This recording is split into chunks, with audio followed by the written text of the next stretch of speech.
Hello everyone, कैसे हैं आप लोग। आज हम आए हैं अपने फिर से एक नए टॉपिक के साथ अपने चैनल सोशल एआर पर। जैसा कि हमने अपने चैनल की थीम रखी हुई है कि इसके जितने भी टॉपिक्स होते हैं वो कहीं ना कहीं सोशल इश्यूज से रिलेटेड भी होते हैं और वो जो करंट सिनेरियोज होते हैं उनके बीच की या उनके पीछे की डीप जो नॉलेज होती है उसको भी प्रोवाइड कराने का हम लोग कोशिश करते हैं। तो आज का हमारा जो टॉपिक है वो है कि जजों की नियुक्ति करने की जो प्रक्रिया है भारत के अंदर, क्योंकि अभी वर्तमान में कुछ समय में जो सर्वोच्च न्यायालय है भारत का और कुछ उच्च न्यायालयों ने इस तरीके की मतलब उनके जजमेंट्स आए हैं या उनकी इस तरीके की टिप्पणियां आई हैं जिसको लेकर के समाज में, भारतीय समाज में भी और कहीं ना कहीं वैश्विक समाज में भी कुछ चर्चाएं गर्म हैं और लोग उस पर चर्चा कर रहे हैं कि क्या सही है क्या गलत है। लोग अपने अपने राय दे रहे हैं, टीवी डिबेट्स हो रही हैं उन चीज़ों पर, लेकिन हम उस पर नहीं जाते हैं। उन्होंने क्या टिप्पणी की है, चाहे वो एक महिला के विषय में टिप्पणी की हो या किसी और सोशल इश्यूज पे उन्होंने टिप्पणी की हो, तो हम उन टिप्पणियों पे तो नहीं जाएंगे या उसको सही या गलत तो नहीं ठहराएंगे, क्योंकि ये सर्वोच्च न्यायालय की टिप्पणियां हैं और उसको हम जो है ना तो हम उस पर कोई अपनी राय दे सकते हैं और ना ही हम उस पर अपना जो है इस प्लेटफॉर्म पर अपना कोई भी तर्क रख रहे हैं। लेकिन हम कहीं ना कहीं इसके पीछे जो लोगों की थिंकिंग है, लोग सोच रहे हैं आजकल कि किस तरीके से सुप्रीम कोर्ट और हाई कोर्ट में जजेस की जो है नियुक्ति होती है, उसकी क्या प्रक्रिया होती है, उसके विषय में लोगों को कम ही जानकारी है, क्योंकि ये एक जो है अंदरूनी प्रक्रिया है और समाज के बीच में नहीं आती। तो आज हम उस प्रक्रिया के बारे में जानेंगे। जैसा कि लोग सोचते हैं कि किस तरीके से जो है जुडिशियल ऑफिसर्स की नियुक्ति होती है, वो सब जानते हैं, उनके पेपर्स वगैरह होते हैं, एंट्रेंस पेपर्स के माध्यम से होती है। लेकिन जो सुप्रीम कोर्ट और हाई कोर्ट के जो चीफ जस्टिस और जजेस हैं, उनकी नियुक्ति के विषय में लोगों को कम ही जानकारी है। तो हम अपने इस वीडियो में इस जानकारी को लेकर आए हैं, आपके साथ साझा करेंगे हम इसके पीछे के सभी हम जो है अच्छे और जो थोड़े नकारात्मक फैक्ट हैं जिन पे चर्चाएं होती रहती हैं समय समय पर, उनको भी डिस्कस करेंगे और जो भी प्रक्रिया अभी तक लाई गई हैं या अपनाने की प्रयास किए गए हैं उसको भी आज विस्तार पूर्वक इस वीडियो में समझेंगे। शुरू करते हैं अपना आज का वीडियो। हमारा आज का वीडियो है कि जजों की नियुक्ति करने की जो भारत में प्रक्रिया है वो क्या है। ठीक है, इसको एक कोलेजियम सिस्टम बोलते हैं। कोलेजियम सिस्टम क्या है हम वो भी समझेंगे। पहले हम ये समझते हैं शुरुआत में कि भारतीय संविधान में जो सुप्रीम कोर्ट और हाई कोर्ट के जजेस की नियुक्ति के प्रावधान हैं वो क्या क्या हैं। देखिए, हमारा जो संविधान है वो दो जो आर्टिकल्स हैं उसमें जो है इसका जिक्र करता है। पहला आर्टिकल है आर्टिकल 124(2) और दूसरा आर्टिकल है 217। 124(2) में वो ये कहते हैं कि इसमें सर्वोच्च न्यायालय के न्यायाधीशों की नियुक्ति सर्वोच्च न्यायालय और राज्यों के उच्च न्यायालयों के न्यायाधीशों की इतनी संख्या जिसे राष्ट्रपति इस प्रयोजन के लिए आवश्यक समझे से परामर्श के बाद राष्ट्रपति द्वारा की जाती है। यानी कि जो सर्वोच्च न्यायालय के जो न्यायाधिपति होते हैं, यानी कि जो जजेस होते हैं, उनकी नियुक्ति राष्ट्रपति के द्वारा की जाती है। ये जो हमारा संविधान का आर्टिकल 124(2) है ये व्याख्यात करता है इस विषय में। अब इधर आ जाते हैं कि अनुच्छेद 217 क्या कहता है। 217 उच्च न्यायालयों के बारे में बात करता है, यानी हाई कोर्ट, जो स्टेट हाई कोर्ट्स होती हैं उसमें किस तरीके से नियुक्ति होंगी। तो ऊपर वाले में जहां राष्ट्रपति जो है नियुक्ति करता है, यहाँ जो है राज्यपाल नियुक्ति करता है। लेकिन जो नियुक्ति होगी, जो स्टेट हाई कोर्ट्स में नियुक्ति होगी, वो भी राष्ट्रपति के तत्वाधान में ही की जाती है। यानी कि उनकी और जो CJI, chief justice of India हैं, उन दोनों की परामर्श को ध्यान में रखते हुए या उनके जो भी उनके परामर्श आए हैं उन पर विचार करते हुए जो स्टेट हाई कोर्ट्स हैं उसमें न्यायाधीशों की नियुक्ति की जाती है। अब जो न्यायाधीश होते हैं वो चीफ जस्टिस कैसे बनते हैं। किसी भी स्टेट का चीफ जस्टिस बनाने का अधिकार सरकार उसको राष्ट्रपति और राज्यपाल जी को होता है। लेकिन जो हाई कोर्ट्स सुप्रीम कोर्ट्स होते हैं उसमें जो सीजेआई की नियुक्ति होती है या उनको जो वो पदभार ग्रहण करते हैं वो उनकी सीनियोरिटी के हिसाब से करते हैं। यानी कि जो सबसे सुप्रीम सीनियोरिटी के हिसाब से बाई एज और बाई एक्सपीरियंस होते हैं उनको ही चीफ जस्टिस ऑफ इंडिया के रूप में राष्ट्रपति जी द्वारा जो है नियुक्ति प्रदान की जाती है। अब इसमें हम बात कर लेते हैं कि कोलिजियम सिस्टम क्या है। देखिए, जो सुप्रीम कोर्ट और हाई कोर्ट्स के जजेस होते हैं वो कोलिजियम सिस्टम के माध्यम से नियुक्त होते हैं, जैसा कि मैंने अभी आपको ये बताया। कोलिजियम सिस्टम क्या है। कोलिजियम सिस्टम एक प्रकार की एक रूपांतरण की या स्थानांतरण की प्रक्रिया है। रूपांतरण जैसे कि किसी स्टेट हाई कोर्ट के जज को सुप्रीम कोर्ट में भेजना है, या किसी जज का प्रमोशन करना है, या स्टेट हाई कोर्ट्स में किन जजों की नियुक्ति करनी है, ये सब कोलिजियन सिस्टम के माध्यम से होता है। इस सिस्टम में वर्तमान में जो है मुख्य रूप से 5 जो मतलब सुप्रीम कोर्ट के जजेस होते हैं, जिसमें सीजेआई शामिल होते हैं, उनकी जो मतलब राय होती है उसके अकॉर्डिंग ही जो है हाई कोर्ट्स में और सुप्रीम कोर्ट्स में जजेस की नियुक्ति की जाती है। 5 जजेस का पैनल है, जिसमें एक सीजेआई होते हैं और एक जो है 4 उनसे जूनियर, यानी कि सीजेआई से जस्ट जूनियर 4 जो जजेस होते हैं उनकी कमेटी होती है, यानी कि टोटल 5 जजेस की कमेटी होती है कोलिजन सिस्टम के अंदर, जो भारत सरकार को प्रस्तावित करती है विभिन्न जजेस के नाम, जो हाई कोर्ट्स में अपॉइंटमेंट के योग्य होते हैं या सुप्रीम कोर्ट में ट्रांसफर या अपॉइंटमेंट के लिए उनके हिसाब से सही व्यक्ति होते हैं। तो इस तरीके से सुप्रीम कोर्ट्स और हाई कोर्ट्स में कोलिजन सिस्टम के थ्रू जजेस की नियुक्ति होती है। अब हम थोड़ा सा इसकी जो बैकग्राउंड है उस पर बात करना है। देखिए, कोलिजन सिस्टम बेसिकली भारत के अंदर 1993 से अपनाया जा रहा है, यानी कि 1993 से जो भी नियुक्तियां हो रही हैं सुप्रीम कोर्ट्स और हाई कोर्ट्स में जजेस की, वो इसी कोलिजन सिस्टम के माध्यम से ही हो रही हैं। तो पहले तो ये चीज क्लियर करें, लेकिन ये कोलिजन सिस्टम आया कहां से, इस चीज को थोड़ा सा हम समझ लेते हैं। कोलिजन सिस्टम 3 केसेस के माध्यम से आया। फर्स्ट केसेस जो फर्स्ट केस था, इसको कहते हैं प्रथम न्यायाधीश मामला 1981 में, ये पहला मामला आया था। इसमें निश्चित किया गया था कि न्यायिक नियुक्तियां या तबादले जो होंगे भारत के मुख्य न्यायाधीश के सुझाव की प्रधानता को ठोस कारणों के से अस्वीकार किया जा सकता है। इसमें ये चीज बोली गई थी कि अगर मान लीजिए कोई भी न्यायिक नियुक्ति है या इस तरीके के तबादले हैं जिसमें भारत सरकार के जो भारत के मुख्य न्यायाधीश हैं, भारत सरकार को नियुक्ति करना चाहती है, मुख्य न्यायाधीश जो हैं उसकी प्रधानता कर रहे हैं कमेटी की, लेकिन उनके पास उस नियुक्ति को अस्वीकार करने का कोई कारण है तो वो अस्वीकार कर सकते हैं, उस नियुक्ति को बाधित कर सकते हैं। इस निर्णय के 12 साल, इस निर्णय ने अगले 12 साल के लिए न्यायिक नियुक्तियों में न्यायपालिका पर कार्यपालिका की प्रधानता स्थापित कर दी। यानी कि इस निर्णय के आने से पहले जो जजेस की नियुक्ति थी वो पूरी तरीके से सरकार के हाथों में थी, यानी कि सरकार जिसको मनोनीत करती थी वही हाई कोर्ट्स और सुप्रीम कोर्ट्स में जजेस बनते थे। जुडिशियल फील्ड के लोग, ये चीज आप क्लियर कर लीजिए कि जो जुडिशियल जैसे एडवोकेट्स हो गए या फिर किसी लोअर कोर्ट्स के जो जजेस होते हैं उनको भी रिकमेंड किया जा सकता है। तो जिसको सरकार रिकमेंड करती थी उसको बना दिया जाता था सीजेआई की जो राय लेने के बाद। लेकिन इस केस के बाद ये हुआ कि सीजेआई चाहें तो उस पर अपना डिनाई भी कर सकते हैं किसी नियुक्ति को लेकर के, और सरकार इसी तरीके से 12 साल तक, यानी कि 1981 से लेकर के और बाद तक 1993 तक ये सब प्रक्रिया ऐसी चलती रही। दूसरा न्यायाधीश मामला जो था वो 1993 में था। ये मेन न्यायाधीश की नियुक्ति से संबंधित मामला था, जिसको कहा जाता है कि इसी के आधार पर कोलिजन सिस्टम की स्थापना की गई थी। इसमें क्या है कि सर्वोच्च न्यायालय ने यह स्पष्ट करते हुए कोलिजन प्रणाली की शुरुआत की कि परामर्श का अर्थ वास्तव में सहमति होता है, यानी कि अगर जो सीजीआई कमेटी है वो परामर्श दे रही है सरकार को, उसका मतलब होता है कि वो सहमति दे रही है, यानी कि सरकार को उस पर सहमति देनी पड़ेगी, सरकार उसको डिनाई नहीं कर सकती। यानी कि जो 5 जजेस का पैनल जिस भी जज की नियुक्ति के लिए सरकार के पास भेजेगा तो उसको सरकार डिनाई नहीं कर सकती। तो ये इस केस में इन्होंने, सुप्रीम कोर्ट ने ये जजमेंट दिया था। इस मामले में सर्वोच्च न्यायालय ने आगे कहा कि यह सीजीआई की व्यक्तिगत राय नहीं होगी, बल्कि सर्वोच्च न्यायालय के 2 वरिष्ठतम न्यायाधीशों के परामर्श से ली गई एक संस्थागत राय होगी। यानी कि 1993 का फैसला जो आया था, उस फैसले में जो कोलिजन बनाया गया था वो एक सीजेआई प्लस उनसे नीचे के 2 जजेस का एक पैनल बनाया गया था, यानी टोटल 3 जजेस का पैनल बनाया गया था। और यही 3 जजेस मिलकर के आगे के कोई भी हाई कोर्ट्स और सुप्रीम कोर्ट के जजेस की नियुक्ति को सरकार को परामर्श देते थे। और वो परामर्श को इस केस में ये कहा गया कि परामर्श का अर्थ जो है सहमति है, दैट मीन्स कि सरकार को उसको मानना पड़ेगा। तो इस तरीके से 1993 से लेकर के और नेक्स्ट जो केस था उसके आने तक जो कोलिजन सिस्टम में नियुक्ति होती थी वो 3 जजेस के राय के ऊपर होती थी।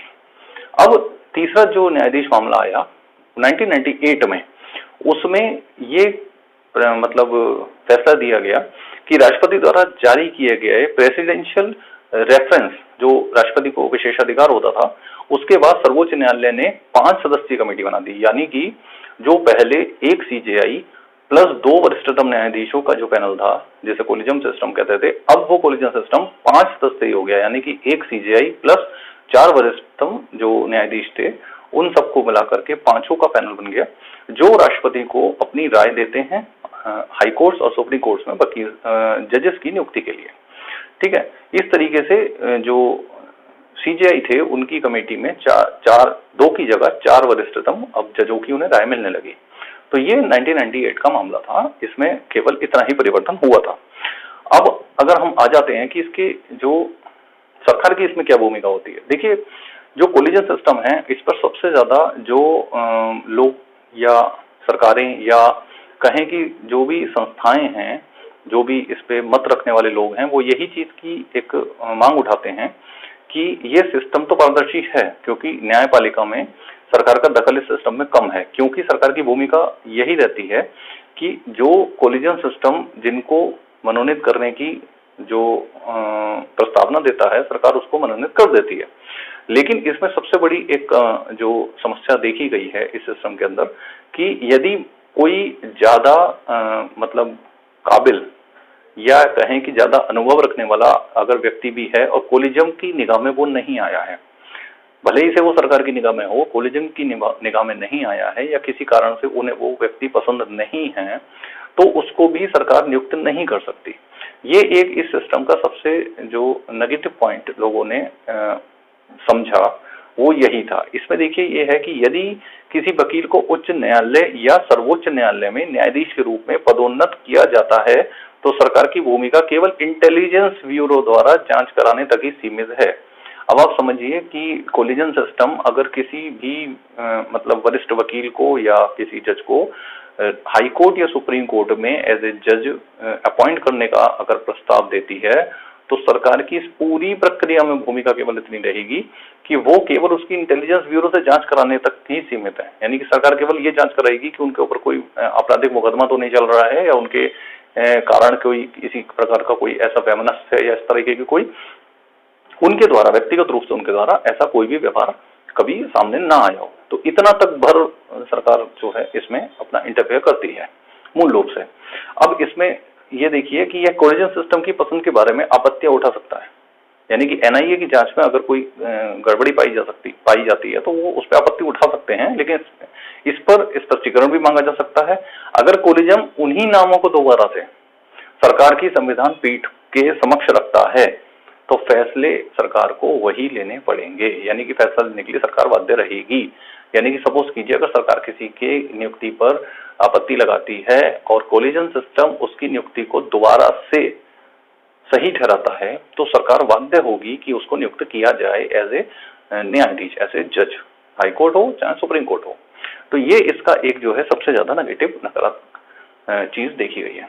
अब इसमें कोलिजन सिस्टम से जुड़े जो मुद्दे हैं उनमें सबसे बड़ी जो चिंता जाहिर की जाती है वो होता है कि पारदर्शिता की कमी है, क्योंकि कामकाज के लिए लिखित मैनुअल का अभाव है। इसमें यही नहीं पता कि किन बेसिस पर जजेस का अपॉइंटमेंट कोलिजन कर रहा है।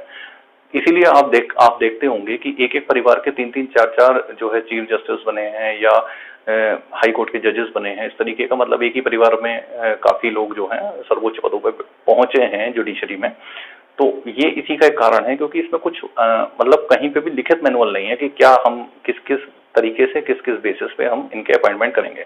इसमें कोई ना तो बैठकों पर रिकॉर्ड होता है और न ही चयनात्मक जो भी पद्धति चयनात्मक पद्धति है वो कभी भी प्रकाशन में नहीं आती, यानी पब्लिक डोमेन में कभी भी वो नहीं आती। इसलिए इसकी पारदर्शिता पर भी थोड़ा सा जो है सवाल उठाए जाते रहे हैं। ठीक है, जनता को कहीं भी इसमें इन्वॉल्व नहीं किया जाता, ये भी इसकी पारदर्शिता पे बहुत बड़ा सवाल है। ये प्रणाली अक्सर कई प्रतिभाशाली कनिष्ठ न्यायाधीशों और अधिवक्ताओं की अनदेखी करती है। ये इस प्रणाली पर सबसे बड़ा एक प्रश्न चिन्ह है जो इतने सालों से एक संवैधानिक देश के अंदर इस तरीके की न्यायपालिका की व्यवस्था पर सवाल खड़े करता है। ठीक है ना। अब इस सबसे निपटने के लिए हुआ क्या था कि एक बहुत बड़ा संविधान संशोधन किया गया था जिसको कहते हैं 99वां संविधान संशोधन 2014। ये एक मात्र ऐसा संविधान संशोधन है जिसको सुप्रीम कोर्ट ने असंवैधानिक घोषित किया है। और ये जो संविधान का जो संशोधन है वो इसी नियुक्ति के तरीके पर निर्धारित था। तो आप समझ सकते हैं कि इसको जो सुप्रीम कोर्ट ने क्यों इसको असंवैधानिक घोषित किया होगा। इसको हम थोड़ा समझ लेते हैं।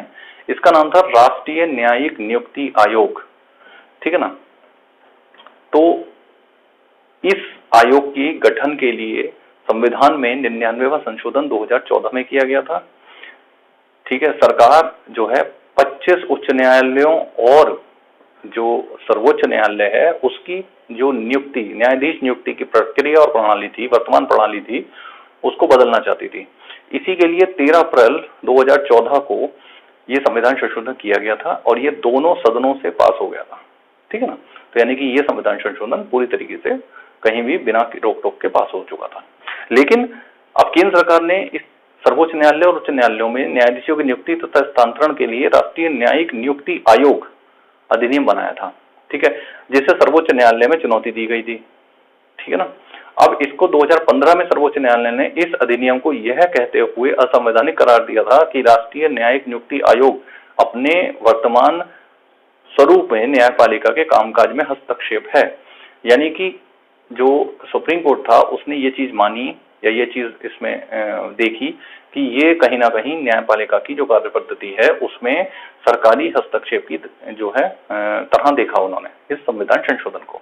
उसका एक बहुत बड़ा कारण ये माना गया कि जो इस कमेटी के अंदर 6 लोगों की कमेटी बनाने का प्रस्ताव किया गया था।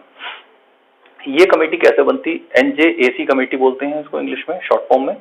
इसका गठन समझ लेते हैं। देखिए, NJAC का गठन 6 सदस्यों की सहायता से किया जाना था।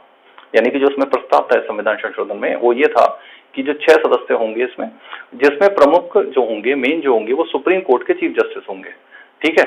इसमें सुप्रीम कोर्ट के 2 वरिष्ठ जजों को भी रखना था। साथ ही साथ कानून मंत्री और विशेष क्षेत्रों से जुड़ी 2 जानी मानी हस्तियों का भी इसमें एज ए सदस्य के रूप में रखा जाना था। और ये जानी मानी हस्तियां किसी और फील्ड से नहीं होनी थी, ये जानी मानी हस्तियां भी कानून के विशेषज्ञ, कानून के जानकार ही होने वाले थे। और इनकी जो नियुक्ति होनी थी वो प्रधानमंत्री और जो लोकसभा में जो प्रतिपक्ष के नेता होते हैं, या लोकसभा में यदि प्रतिपक्ष के नेता का स्थान खाली है तो जो भी वरिष्ठतम पार्टी है उसका जो लोकसभा का जो नेता होगा, सदन का नेता, इसी के साथ साथ जो लोकसभा अध्यक्ष हैं, इन सबको मिलाकर के, और वित्त मंत्री, इनको मिलाकर के कमेटी बनाई जानी थी। और वो कमेटी 2 लोगों के नाम का रिकमेंडेशन करती है। यानी कि सरकारी हस्तक्षेप इसमें केवल इतना था कि जो 2 लोगों का नॉमिनेट करती सरकार, उन 2 लोगों को इसमें शामिल करने पर सबसे ज्यादा आपत्ति थी, ठीक है। इसमें 2 हस्तियों को शामिल किए जाने की बात जो कही गई थी, उनका चुनाव सुप्रीम कोर्ट के चीफ जस्टिस और प्रधानमंत्री, लोकसभा के विपक्ष के नेता, वही जो मैंने आपको भी सब बताया, ठीक है, उनके अनुपस्थिति में जो सबसे बड़ा दल होगा उसके जो सदन के नेता होंगे। इसी बात पर सुप्रीम कोर्ट को सबसे ज्यादा आपत्ति थी कि क्यों जो राजनीतिक दल हैं या राजनीतिक व्यक्ति हैं वो इस तरीके से नियुक्तियों को करने की इसमें प्रावधान रखा गया है।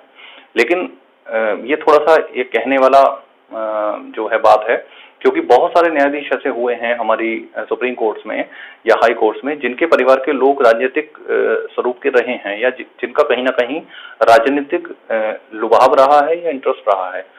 तो ये बात कहने वाली थोड़ी सी अजीब या अटपटी लगती है कि सरकार सीधे रूप में इसमें हस्तक्षेप कर रही थी। लेकिन ये एक समिति बनाई गई थी और काफी लोगों ने इस समिति को कोलिजन सिस्टम से ज्यादा बेहतर माना, ठीक है ना। अब ऊपर दी गई पूरी जानकारी के आधार पर यह बात स्पष्ट हो गई है कि देश की मौजूदा कोलिजम व्यवस्था जो है वो पहलवान का लड़का पहलवान वाली है।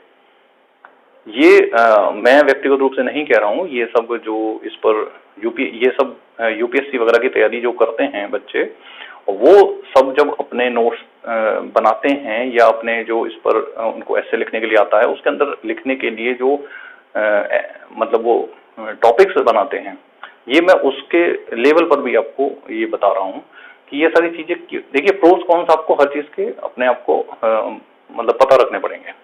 तो यहाँ पर सबसे बड़ा ये दिक्कत ये थी कि पहलवान का लड़का पहलवान वाली एक वो थी। जैसे सपोज कीजिए किसी दुकान का मालिक है और उसका बेटा ही उस दुकान का अगला मालिक बनने वाला है, सेठ बनने वाला है, वही सब चीज व्यवस्था यहाँ थी। क्योंकि सीधी सी बात है, कोलिजम जब व्यवस्था करेगा जजों की नियुक्ति की तो वो अपने परिचित लोगों को ही ज्यादा तरजीह देगा। ये एक सामान्य जो है बात है। जज का लड़का जज बनने की जिद, ये जो प्रक्रिया है वो ये जिद करके बैठी है कि जज का लड़का जज बनेगा। ऐसी कुछ ये व्यवस्था बनी हुई है कोलिजन सिस्टम वाली। जजों से ज्यादा काबिल जज न्यायालयों में मौजूद होने पर भी यह प्रथा भारत जैसे लोकतांत्रिक देश में स्वास्थ्यकर नहीं है। यानी कि जो जजेस वर्तमान सिटिंग जजेस से ज्यादा काबिल हैं या जो व्यक्ति उनसे ज्यादा काबिल हैं, उनके स्थान पर कम काबिल लोगों को भी उच्च पद प्रदान करना, ये कोलिजन सिस्टम का सबसे बड़ा डैमेज पॉइंट है, जिसको लोकतांत्रिक व्यवस्था में जिसके ऊपर कटाक्ष किया जाता है कि ये सही नहीं है या पारदर्शी व्यवस्था नहीं है। ठीक है ना। अब इस पे बात करते हैं कि सदस्यों के बीच सहमति का अभाव होता है। कोलिजन सिस्टम में क्या होता है, नॉर्मली क्या होता है, कोलिजन के सदस्यों को अक्सर न्यायाधीशों की नियुक्ति के संबंध में आपसी सहमति के मुद्दे का सामना करना पड़ता है। यानी कि कोलिजन में आपसी सहमति कई बार नहीं बन पाती है, लेकिन सीजेआई के रिकमेंडेशन पर ऐसी नियुक्तियां हो जाती हैं। कोलिजन के सदस्यों के बीच अविश्वास की भावना न्यायपालिका के भीतर की खेमे जो खामियां हैं उनको उजागर करती है। कई बार ये बाहर भी आ जाती हैं, पब्लिक डोमेन में भी आ जाती हैं इस तरीके की चीजें।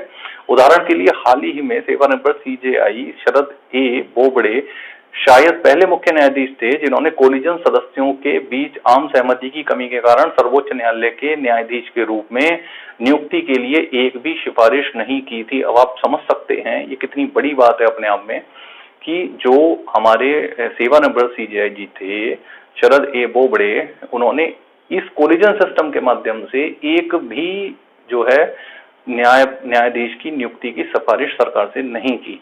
यानी कि वो इतने ज्यादा त्रस्त थे इस जो तंत्र है या व्यवस्था जो है उससे, या वो असहमत थे, त्रस्त नहीं कहना चाहिए, असहमत कहना चाहिए इस मामले में। अब इसमें क्या है कि प्रतिनिधित्व जो है ये चिंता का सबसे बड़ा कारण है, क्योंकि उच्चतम न्यायपालिका की संरचना है, उच्चतम न्यायपालिका में महिलाओं का जो प्रतिनिधि हैं वो कम है, ठीक है, अन्य जो पिछड़ी जातियां हैं उनके प्रतिनिधि कम हैं, तो वो बैलेंसिंग कैसे हो, ठीक है ना, क्योंकि वही कारण बन रहा है कि इसका एक जो है क्लियर कट कोई प्रावधान नहीं है इनकी नियुक्तियों का, तो ये भी एक चिंता का बड़ा विषय बन रहा है। ठीक है, इसी वजह से न्यायिक नियुक्तियों में देरी होती है, क्योंकि जिस व्यक्ति को मान लीजिए कोलिजन बनाना चाहता है और वो व्यक्ति अभी उस स्तर पर नहीं है कि वो बन सके, तो इसलिए उसकी नियुक्ति को रोका जाता है। ये भी चीजें देखने में आई है, देरी की जाती है नियुक्तियों को करने में। तो ये कुछ इस दोनों सिस्टम का जो है मैंने आपको बताया, चाहे वो NJAC हो जिस पर असंवैधानिक कह करके सुप्रीम कोर्ट ने जो है 2015 में उसको असंवैधानिक घोषित कर दिया, और वर्तमान में भी जो सुप्रीम कोर्ट के न्यायाधीश हैं और हाई कोर्ट के न्यायाधीश हैं उनकी नियुक्ति कोलिजन के माध्यम से ही होती है। NJAC जो राष्ट्रीय न्यायिक जो नियुक्ति आयोग था वो भंग हो गया है, क्योंकि उस पर सुप्रीम कोर्ट का जजमेंट आया हुआ था। तो अभी नियुक्ति कोलिजन से ही होती है, और आप समझ सकते हैं कि कोलिजन सिस्टम में मैंने आपको सारी चीजें प्रोस कॉन्स बता दी हैं कि उसके जो काम करने का तरीका है वो किस तरीके से है। तो अभी भी वही 5 जजेस नियुक्तियां करते हैं, और अब आप समझ सकते हैं कि इस तरीके के एटमॉस्फेयर में हम जो चीजें चल रही हैं या अविश्वास जैसी चीजें बात सामने आ रही हैं, उनका एक बड़ा रीजन ये भी है, और मैंने आपको समझाने की कोशिश की है, अपना प्रयास किया है। जो समझदार हैं वो इस चीज को समझ रहे होंगे। ये यूपीएससी के जो स्टूडेंट्स हैं या स्टेट जो पीसीएस वगैरह की तैयारी कर रहे हैं या जुडिशियल एग्जाम्स की तैयारी कर रहे हैं, उनका भी एक बहुत ये जो है इंपॉर्टेंट टॉपिक है जो मैंने अभी डिस्कस किया है, कोलिजन सिस्टम और NJAC। तो वो भी अपने नोट्स बना सकते हैं, साथ ही साथ मैं जो नोट बनाए हैं मैं आपको ये रेफर कर दूंगा साइड बाय साइड, इधर आपको ये सारे आएंगे। तो अब ये आप लोगों को तय करना है कि कोलिजन सिस्टम जो वर्तमान सिस्टम है वो ज्यादा बेहतर है या जो 99वां संविधान संशोधन का परामर्श था वो ज्यादा बेहतर था।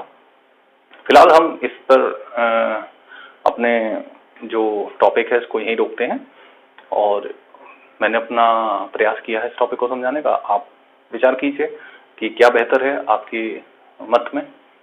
तो मिलते हैं अगले किसी टॉपिक में किसी नई चर्चा के साथ।